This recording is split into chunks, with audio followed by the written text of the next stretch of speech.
मात पिता गुरु के चरणन माँ श्रद्धा से शीस नवाइत है। सबका सद्बुद्धि प्रदान करो औ सन्मार्ग चलाऊ सबका।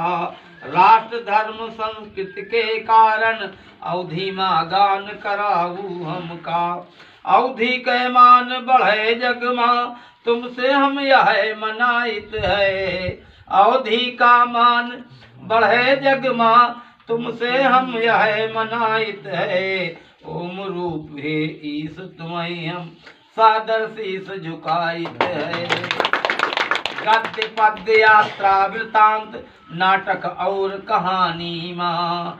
गद्य पद्य यात्रा वृतांत नाटक और कहानी माँ। लिखे सबई विद्वान निरंतर अवधि बोली बानी माँ।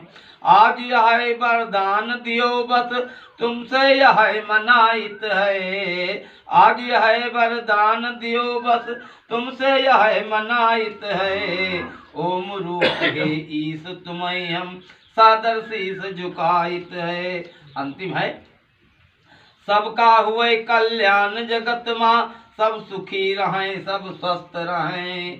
सबका हुए कल्याण जगत माँ सब सुखी रहें सब स्वस्थ रहें। सब लिखें पढ़े सदग्रंथन का सब व्यस्त रहें सब मस्त रहें।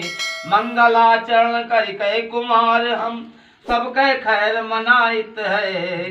मंगलाचरण करके कुमार हम सबके खैर मनाइत है। ओम रूप है ईश तुम्हें हम सादर शीस झुकाइत है।